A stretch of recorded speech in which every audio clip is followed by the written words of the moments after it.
금요 성령 집회를 계속 사무엘서를 통해서 하나님의 말씀으로 인도했습니다. 하나님의 마음에 합한 사람 다윗에 대해서 우리가 집중적으로 살펴볼 수 있었고요. 또 다윗의 마지막을 좀 살펴보기 위해서 열왕기상 말씀도 우리가 조금 지금 더 보았습니다. 오늘이 이제 2023년도 마지막 금요 성령 집회인데요. 오늘 마침 또 다윗의 마지막을 우리가 살펴보면서 이제 다윗과 관련됐던 그 이야기들을 마무리 지으려고 하고, 또 새해에는 새로운 주제로 또 금요 성령 집회 때 만나려고 합니다. 지난 시간에 다윗이 솔로몬을 불러놓고 이제 목숨을 거두기 전에 마지막 유언으로 남긴 것이 두 가지 있었어요. 첫 번째는 무엇이었냐면 대장부가 되라라는 것이었어요. 담대해라. 마음이 강한 왕이 되어야 한다. 그래야지 흐물흐물해가지고는 이 나라 다스릴 수 없어. 담대해라. 그러면서 담대할 수 있는 방법으로, 그 조건으로 알려주신 것이 하나님이 함께 하시면 돼라는 것이었어요.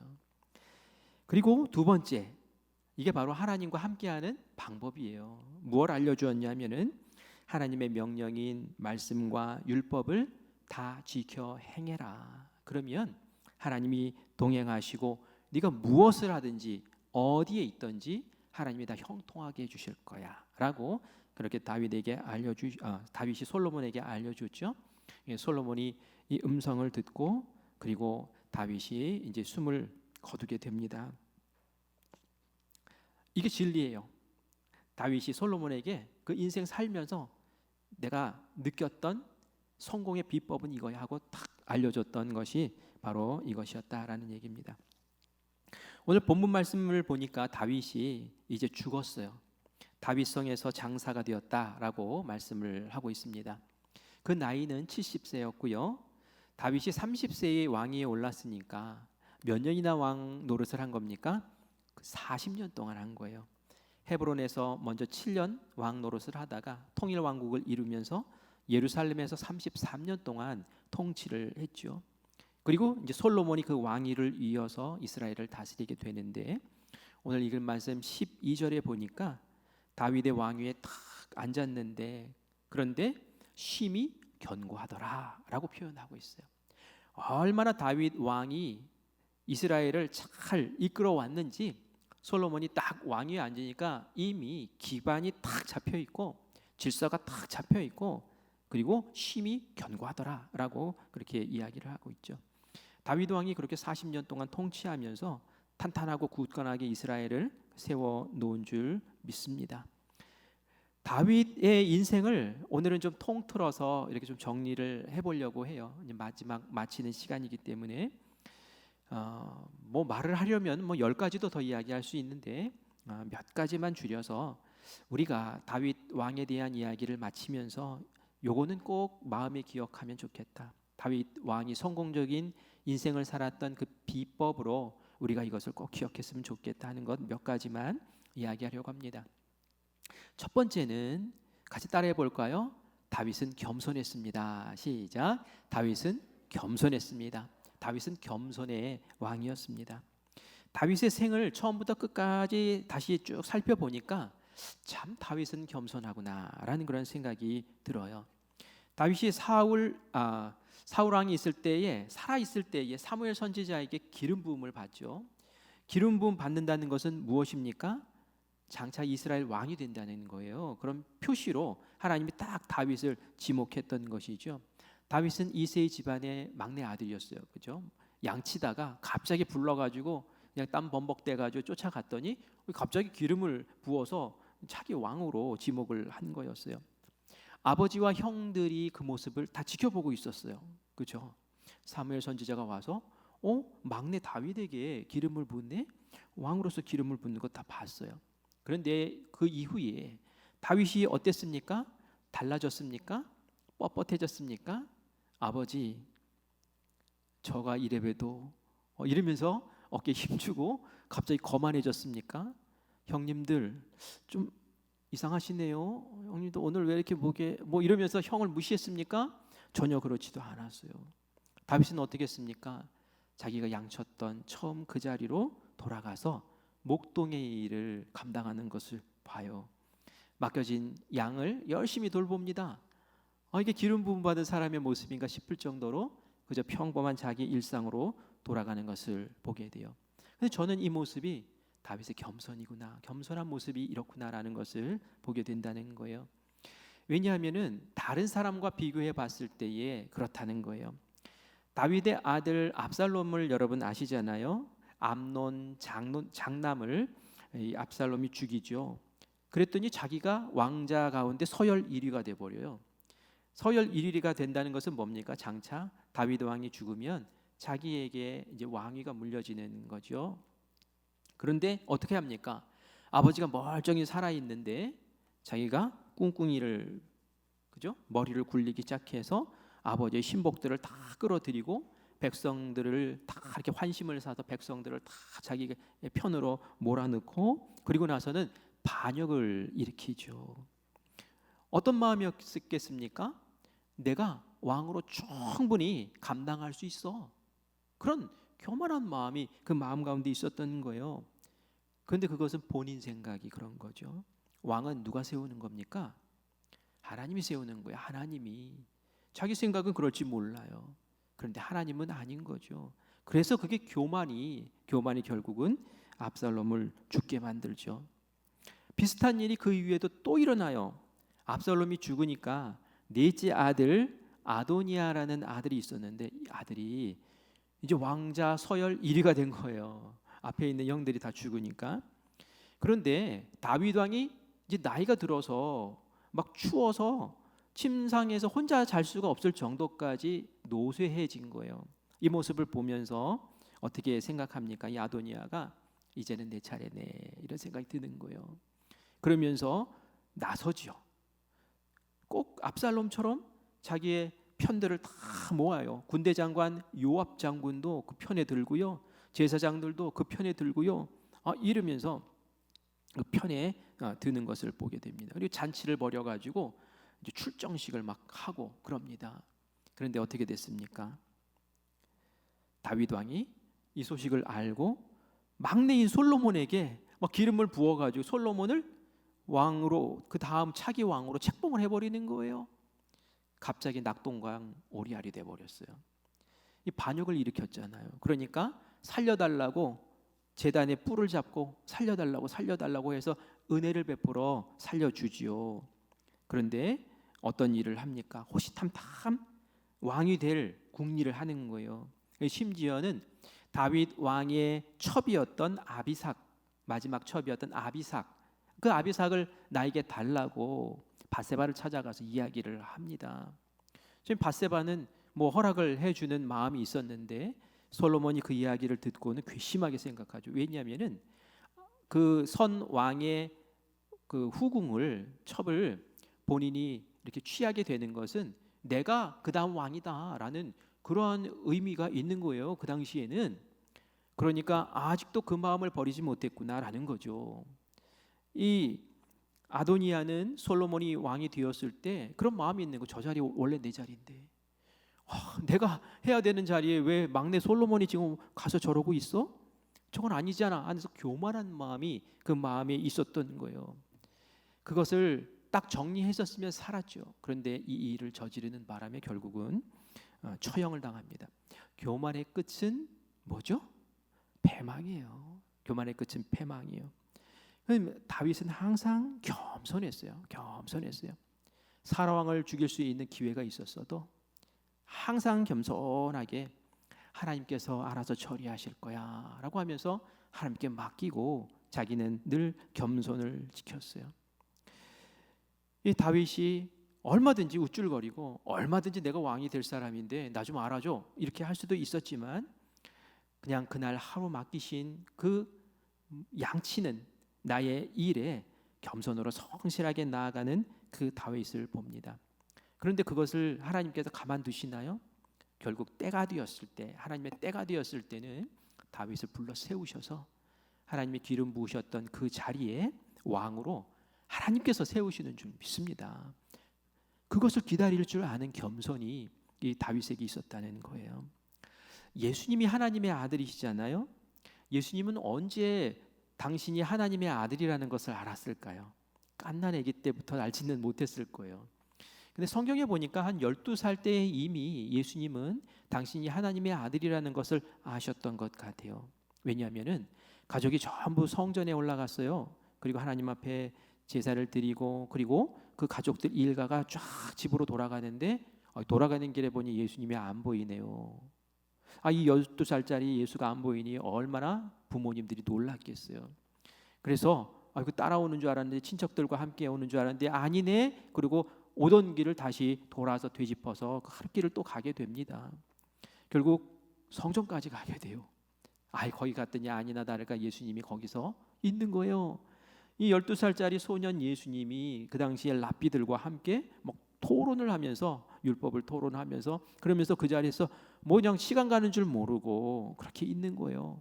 아마 누군가에게 음식도 얻어 먹고 잠도 이렇게 청하고 그랬던 것 같아요. 그리고 그날 와서 또 그렇게 하고 있는 거예요. 얼마나 속이 터졌겠습니까? 이 아버지가 가가지고, 야, 너 왜 여기 있냐? 너 지금 뭐 하는 거야? 엄마 아빠가 얼마나 너를 찾느라고 좀 애간장이 타는 줄 알아? 하면서 한 소리 했습니다. 그러자 예수님이 뭐라고 했습니까? 아주 이상한 표정을 지으면서, 왜 저런 말을 하시나 하는 표정을 지으면서 이렇게 얘기했어요. 내가 내 아버지 집에 있어야 될 줄을 알지 못하셨나이까? 이거 뚱딴지 같은 얘기를 해요. 그런데 이게 뚱딴지 같은 얘기가 아니죠. 예수님 아시는 거예요. 내 아버지는 하나님이시고 하나님의 집인 이 성전에 내가 있는 곳이 당연하지. 이곳에서 내가 하나님 말씀을 논하는 것이 당연하지. 그런 마음으로 이렇게 고백을 한 것이죠. 예수님이 12살에 이미 나는 하나님의 아들이야라는 것을 알고 있었지만, 언제 한번 어깨를 으쓱이고 교만하게 굴고 그런 적이 있습니까? 그렇지 않았어요. 나이 30살이 될 때까지 하나님께서 이제는 공적인 사역 가운데 너를 쓰겠다라고 부르시기 전까지는 그저 그의 주어진 삶의 현장에서 목수의 일을 성실하게 감당했던 것을 우리가 기억합니다. 예수님도 이렇게 겸손하셨어요. 동등한 하나님의 본체이셨지만 인간의 육신을 입고 이 땅 가운데 섬기러 오신 예수님, 그 겸손의 모습으로 그렇게 사셨던 거죠. 그래요. 그리고 나중에 하나님께서 때가 되어서 딱 부르시자 하나님께서는 구세주로 세우셨고 우리의 죄를 구원하시는 그리스도로 예수님을 왕관을 씌워주신 줄 믿습니다. 이렇게 위대한 분들은 겸손을 장착하고 계시는 거예요. 저도 우리 연약한 교회들 예배 지원 나갈 때마다 꼭 하는 말씀이 있죠. 여러분, 우리가 큰빛교회 큰 교회에서 신앙생활 한다고 여러분들이 가서 뭘 가르치려고 한다든지 우리 교회는 이런 데라고 한다든지 이러면 절대로 안 됩니다. 우리가 거기 갈 때는 겸손을 장착하시고 가셔야 돼요. 그 교회는 그 교회 형편이 있어요. 여러분들이 가는 그 순간부터 그 교회 교인이라고 생각하시고, 목사님이 설교하시면은 저한테는 아멘 안 하더라도 거기 가서는 아멘 하면서 화답하시면서 설교 잘하실 수 있도록 격려해드리고, 그렇게 하면서 그 교회가 잘 될 수 있도록 기도해주고 그렇게 오셔야 돼요 라는 이야기를 꼭 하잖아요. 그렇죠? 그래요. 겸손하면 사람들도 알아보고 하나님도 알아보시고 하나님께서 쓰십니다. 그렇죠? 그래서 교만은 패망의 선봉의 앞잡이야라는 것을 아시고 겸손의 모습으로 다윗처럼 하나님 부르실 때까지 우리의 일상에서 충실하게 살아내면서 주님 바라며 사는 우리 모두가 되기를 간절히 축원합니다. 그리고 두 번째는 다윗은 하나님을 향한 열정이, 사모의 열정이 아주 깊었던 사람이에요. 우리 같이 따라해 볼까요? 다윗은 하나님을 뜨겁게 사랑했습니다. 대충 사랑한 게 아니에요. 그냥 열렬히 사랑했어요. 다윗은 그 삶의 영적인 질서가 딱 잡혀 있는 사람이었어요. 사울은 어떤 사람입니까? 처음에는 하나님이 나의 왕이시고 나는 인간 왕일 뿐입니다 라고 겸손했어요. 근데 어느 날 갑자기 그 순서가 뒤집히죠. 하나님의 영광을 자기가 가로채서 하나님보다 자기가 더 올라가는 이 영적 질서를 뒤집어 엎어버려요. 근데 다윗은 그렇지가 않았어요. 하나님이 늘 나의 왕이십니다. 저는 하나님을 늘 사모하고 하나님께 예배드리는 자입니다 라는 그런 마음으로 그 마음의 중심을 지켜왔던 것을 우리가 할 수 있습니다. 시편 27편 4절 말씀을 같이 읽어보겠습니다. 시작. 내가 여호와께 바라는 한 가지 일 그것을 구하리니 곧 내가 내 평생에 여호와의 집에 살면서 여호와의 아름다움을 바라보며 그의 성전에서 사모하는 그것이라. 아멘. 아멘. 다윗이 하나님께 바라는 한 가지 일이 있었대요. 그 한 가지 일이 뭡니까? 내 평생에 여호와의 집에 살면서 성전에 하나님의 집 그 성전에 살면서 근데 다윗 때는 성전이 없었죠. 어쨌든 하나님의 집에 살면서 그 다음에 뭡니까? 여호와의 아름다움을 바라보며 하나님만 바라보며 그 다음에 뭡니까? 하나님을 사모하는 거예요. 하나님을 사모하는 거예요. 그게 한 가지 내가 바라는 한 가지였다는 거예요. 솔로몬은 하나님께서 너 뭐 원하니 하니까 뭘 원했어요? 저에게 듣는 마음을 주세요. 왕의 역할 잘 감당할 수 있도록 이랬지만 다윗은 뭘 원했습니까? 저는 하나님만 바라봅니다. 하나님의 집에 영원히 살고 싶습니다. 하나님만 사모합니다. 다윗이 바라는 것은 오직 이 한 가지였다라는 거예요. 하나님 찬양하고 평생 하나님의 집에 거하면서 예배하고 이게 너무 좋았던 거예요. 이 사람은 천국 갈 자격이 있는 사람이에요. 제가 청년들하고 얘기하다 그 청년이 그런 얘기를 하더라고요. 목사님 저는 천국이 별로 그렇게 달갑지가 않습니다. 그런 얘기를 해요. 왜? 천국은 제가 좋아하는 게임도 없고요. 뭐 그런 얘기를 해요. 거기 가면 맨날 예배만 드릴 것 같고 맨날 찬양만 할 것 같고 성경 말씀 보면 다 그런 것만 나오는 것 같아서 재미가 없을 것 같아요 라는 얘기를 하더라고요. 근데 다윗은 어땠습니까? 그게 나의 최고의 재미인 거예요. 나의 최고의 기쁨인 거예요. 내가 최고로 원하는 거예요. 이 정도로 다윗의 마음에는 열정이 하나님을 사모하는 열정이 가득했고요. 하나님을 만나는 그 시간 그 자리를 너무 사모했고요.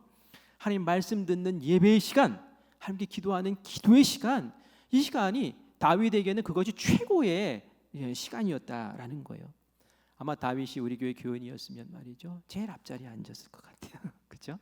막 예배 시작하기 아마 30분 전부터 와가지고 그 자리 지키려고 그랬던 사람이지 않을까라는 그런 생각도 해봅니다. 정말 다윗이 하나님을 향한 뜨거운 사랑의 마음, 열정이 있었구나라는 것을 알 수 있는 것은 다른 게 아니라 좋을 때가 아니라 나쁠 때에조차도 하나님 찾는 그 모습인 것 같아요. 심지어 죄를 지었을 때도 다윗은 어떻게 했습니까? 여러분, 누구에겐가 여러분이 잘못했어요. 죄를 지었어요. 그러면 어떻게 되죠? 자연스럽게 외면하게 되고 자연스럽게 거리두게 되고 자연스럽게 피하게 되죠. 부담스러워서, 마음이 어려워서 그렇게 된단 말이에요. 그런데 다윗은 어땠습니까? 큰 죄를 지었어요. 하나님 나단 선지자를 보내서 죄를 깨닫지 못하고 어리버리하고 있는 이 다윗을 아주 그냥 직격탄을 날립니다. 아주 정확하게 지적을 하면서 죄를 꼬집죠. 이럴 때 어떻게 했습니까? 다윗은 침상을 젖히면서 회개의 눈물을 흘리면서 어떻게 해요? 하나님께 더 다가서는 거예요. 도망가지 않아요. 하나님 피하지 않아요. 하나님을 더 붙잡는 거예요. 하나님, 제가 잘못했습니다. 하나님, 저를 버리지 마세요. 성령이시여 저를 떠나지 마세요 하면서 오히려 하나님 붙잡고 매달리는 그 모습, 그게 바로 정말 다윗이 하나님을 얼마나 뜨겁게 사랑하고 사모하는지를 보여주는 한 장면이라는 거죠. 다윗은 알았어요. 사울 왕이 그 눈 앞에서 어떻게 하나님을 떠났고 성령님이 사울 왕을 어떻게 버렸고 그리고 사울 왕이 어떻게 죽었는지를 그리고 어떤 정신없는 삶을 살았는지를 다윗은 눈뜨고 이미 다 목격을 했기 때문에 하나님께 버림받는다는, 하나님을 떠난다는 것, 이것은 완전 지옥이야 라는 것을 알았기 때문에 심지어 자기가 죄를 지은 그 상태에서조차도 하나님 붙잡고 매달릴 수 있었던 그런 사람이었다는 거예요. 다윗은 어려운 시간에도 하나님을 바라봤죠. 하나님 사랑했죠. 광야에서도 예배하고 인생의 폭풍 속에서도 예배하고 그 마음이 가난하고 갈하니까 어떻게 해요? 그 드리는 예배가 더 뜨거운 거예요. 그 드리는 예배가 더 촉촉한 거예요. 그 드리는 예배가 늘 눈물이 되는 거예요. 그러면서 하나님 뜨겁게 만나고 그리고 그곳에서 하나님을 경험할 수 있었죠. 여러분 어떻습니까? 난 어떤가? 라는 걸 한번 확인해 보시기 바라요. 난 예배 시간이 뜨거운가? 예배 시간에 감격하는가? 예배 시간에 하나님의 음성을 듣는가?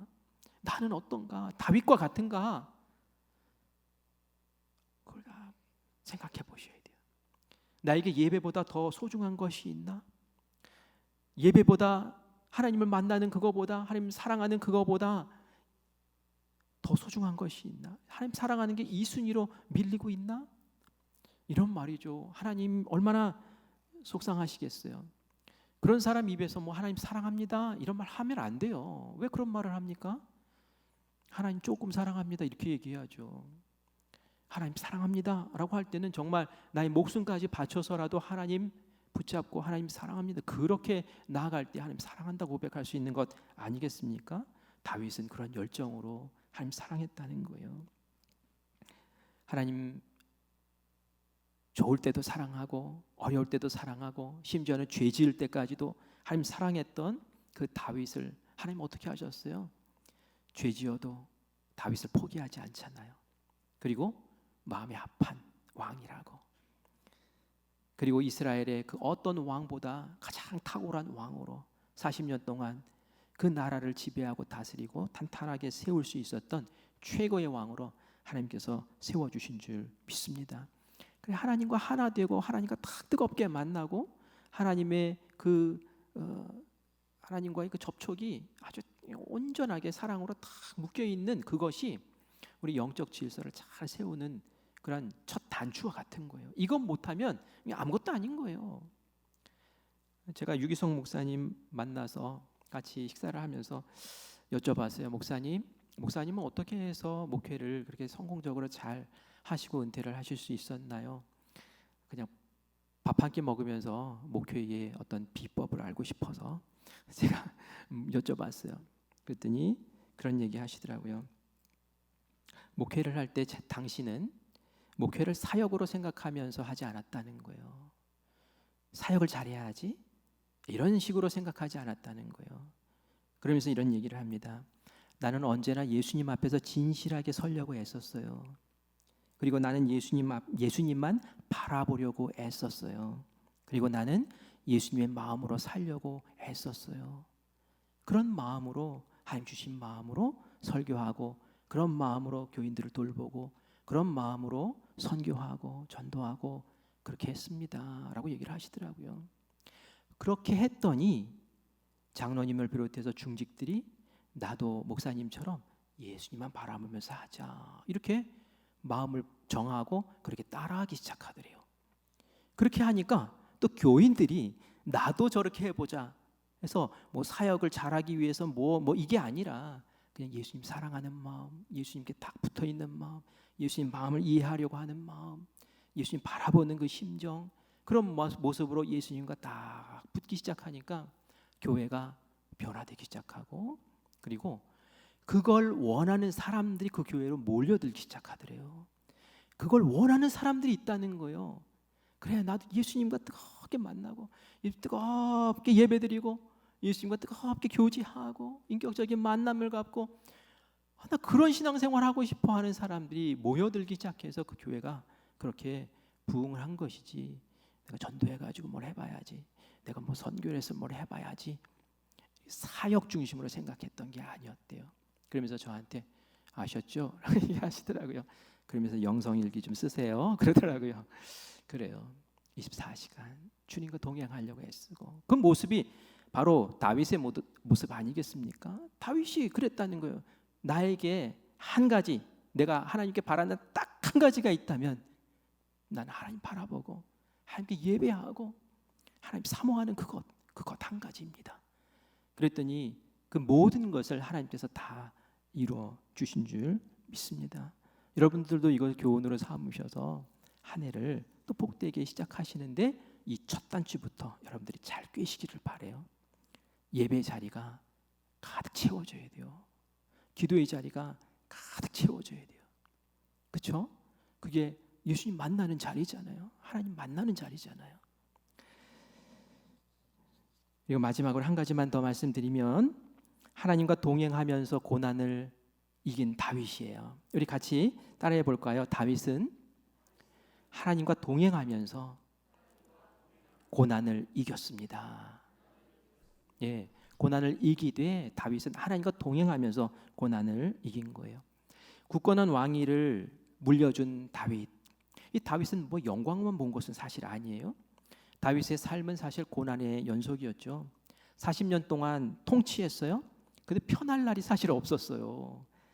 젊었을 때는 사울 왕에게 쫓겨서 광야에서 정말 속된 말로 개고생을 했어요. 그죠? 10년 동안, 10여 년 동안 아주 개고생을 했어요. 나이가 들어서 이제 왕이 되었어요. 근데 왕이 되었는데 주변 나라들 정리하느라고 또 열심히 몇 년 동안 또 전쟁터의 야전에서 그렇게 살아야 했어요. 그리고 이제 평안하다 싶었더니 그 아들 압살롬이 반역을 하지를 않나. 또 나의 신복이었던 정말 나를 따르고 나를 지켜줬던 아히도벨이라는 사람도 그 책략가인데 그냥 그 압살롬 편에 붙어가지고 배신을 하지를 않나. 군대 장관 요압은 그냥 자기 마음대로 그냥 일 저질러 가지고 그냥 애간장타게 만들지를 않나. 이 다윗도 말이죠. 평탄한 길이 아니었어요. 고난의 연속이었어요. 고난. 그런데 다윗의 특별한 것은 뭡니까? 이 캄캄하고 어렵고 억울하고 처참한 그 많은 날들에게 절대로 다윗은 무너지지 않았다는 거예요. 단 한 번도 무너지지 않았어요. 그렇지 않습니까? 최근에 제가 참 좋아하는 남자 배우가 그 마약 투약 혐의를 받더니 극단적 선택을 해서 오늘 뭐 이렇게 장례 지금 마지막 절차를 밟는 것을 봤어요. 참 순식간에 무너지더라고요. 가장 지금 최고점을 정점을 찍고 있다가 그냥 한순간에 와장창 무너지는 거예요.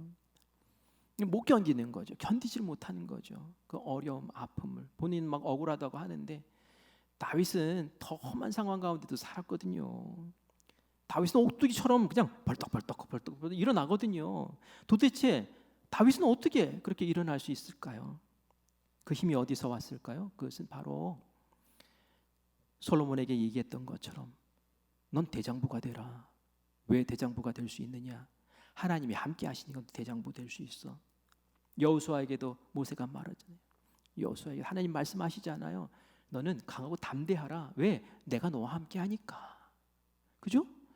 하나님이 함께 하시는 것을 확실히 알고 그 사실을 내가 확실히 믿으면 어떤 죽음의 상황 가운데서도 견뎌내고 일어나는 그런 강인함이 있을 줄 믿습니다.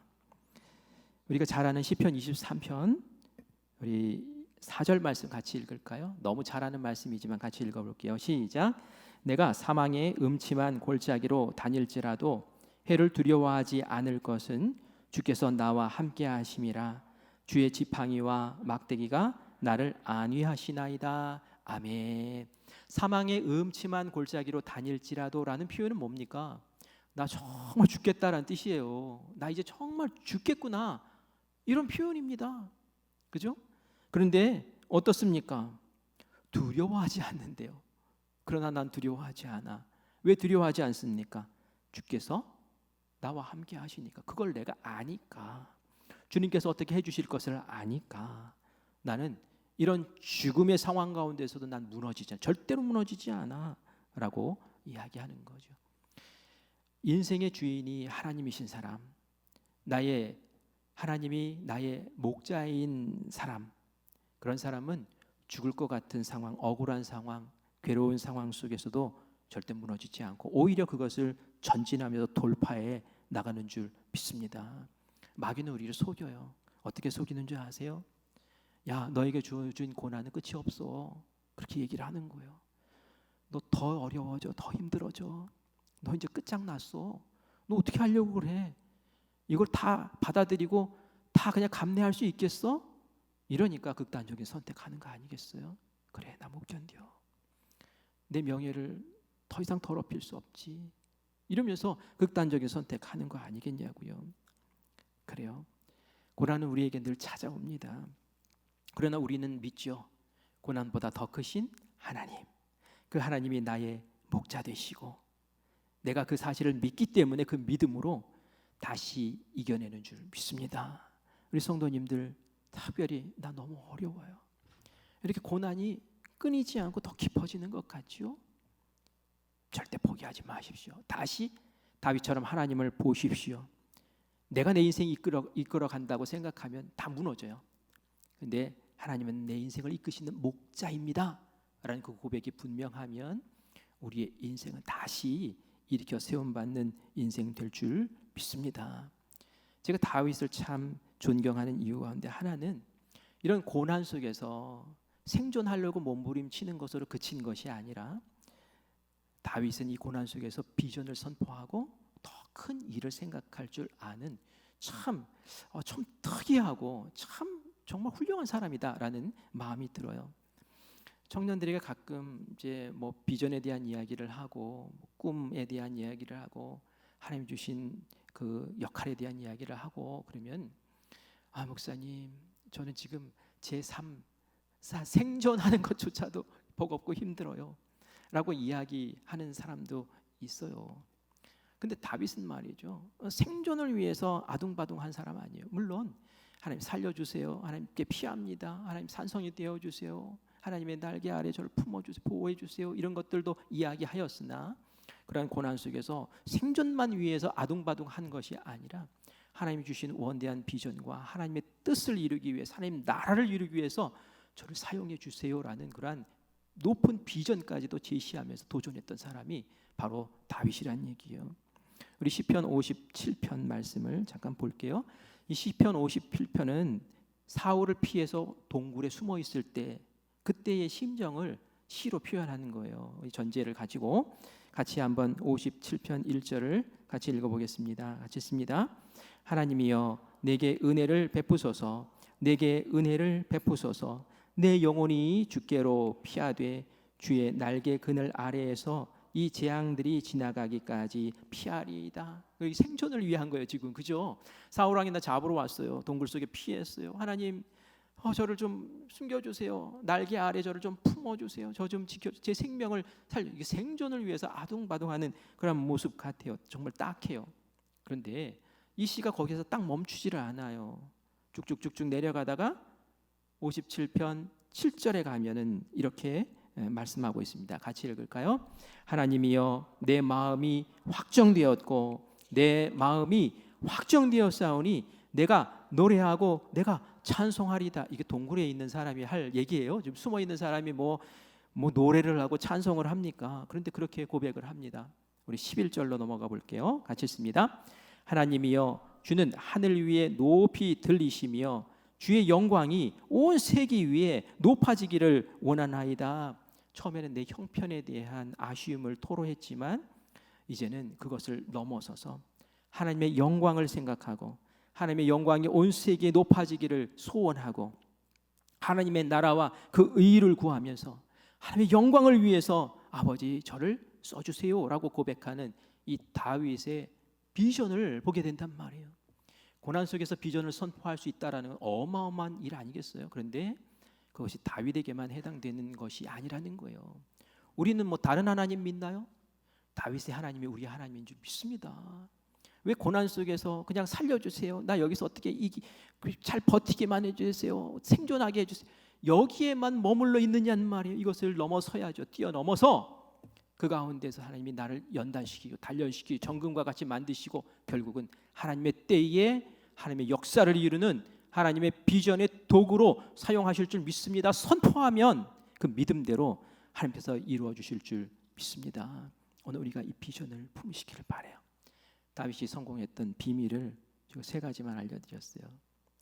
이 세 가지 딱 마음에 품고 2023년도 우울하게 보내는 것이 아니라 2024년도를 생각하고 꿈꾸면서 그렇게 나아가는 우리 모두가 되기를 바랍니다. 우리 큰빛교회 하나님 안에서 산전수전 다 겪었잖아요. 벌떡벌떡 일어섰잖아요. 어려움이 있어도 딱 일어서고 어려움이 있어도 딱 일어서고, 이게 다윗의 모습 아니겠어요? 이제는 비전을 선포합시다. 그리고 일어나는 거예요. 그리고 이제는 빛을 발하는 거예요. 교회 다른 우리 한국 교회들이 생존을 막 염려를 해요. 이러다가 우리 교회 문 닫는 거 아닌가? 근데 우리는 그것을 넘어서잔 말이에요. 비전을 선포하고 이 지역에 있는 교회에게 빛이 되고 우리 강원도에 빛이 되고 이 나라에 빛이 되고 능력이 되는 그런 교회로 우리 다시 한번 일어서는 역사를 주님 앞에서 선포하고 선언하고 하나님 도와달라고 하나님 저희를 써달라고 그렇게 하며 일어서는 우리 모두가 되기를 간절히 축원합니다. 아멘.